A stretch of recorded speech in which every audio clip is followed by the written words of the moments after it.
আসসালামু আলাইকুম। একটা ডিম আর সুজি দিয়ে ভীষণ মজার একটি পিঠা শেয়ার করছি।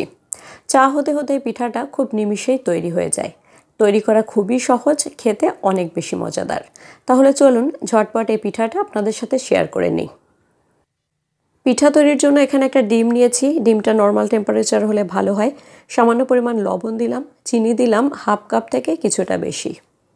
আমি একটা ডিমের পরিমাপ দেখাচ্ছি, তবে দুটা তিনটা যেভাবে নেন না কেন পরিমাণটা সেই অনুযায়ী বাড়িয়ে নিতে হবে।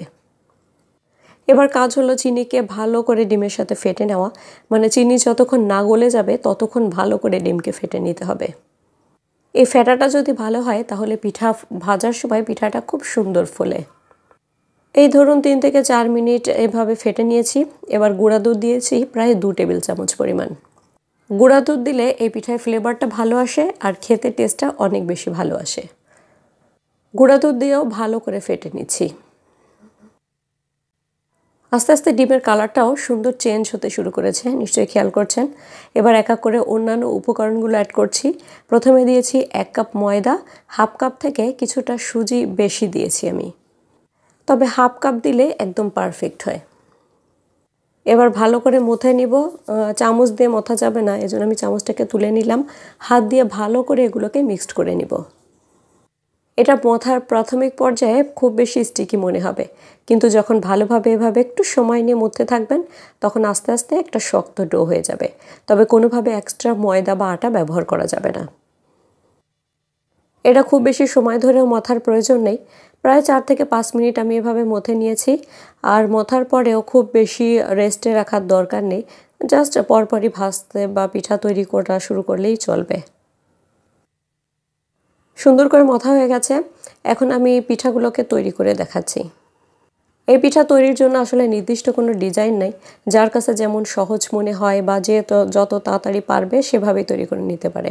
আমি এরকম একটা সাজের সাহায্যে খুব ঝটপট তৈরি করে নিব, যার কারণে প্রথমে হাতে তেল মাখিয়ে নিয়েছি, এরপরে সাজে তেল মাখিয়ে নিয়েছি যাতে করে পিঠাগুলোকে খুব সহজে তুলতে পারি। এই পিঠার একটা বিশেষত্ব কি, আপনি আপনার মন মতো যে কোনো ডিজাইন তৈরি করতে পারবেন। চায়ের সাথে সন্ধ্যার নাস্তা কিংবা বাচ্চাদের টিফিনের জন্য এই পিঠাটা ঝটপট খুব পারফেক্ট একটা রেসিপি। আমরা বরফি কাটি যে সাজগুলো দিয়ে, আমার হাতের কাছে সেই সাজটা ছিল, যার কারণে আমি ঝটপট সেই সাজটাই ব্যবহার করলাম।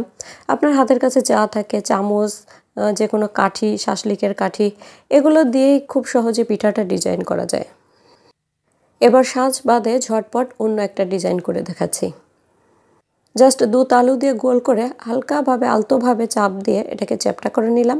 এরকম একটা চা চামচ দিয়ে উপর থেকে এভাবে ডিজাইন করে নিচ্ছি। এখন ঝটপট আরও একটা ডিজাইন করে দেখাচ্ছি। হাতের তালু দিয়ে চেপে দুপাশটা একটু চিকন করে এভাবে লম্বা করে পিঠাটা তৈরি করলাম।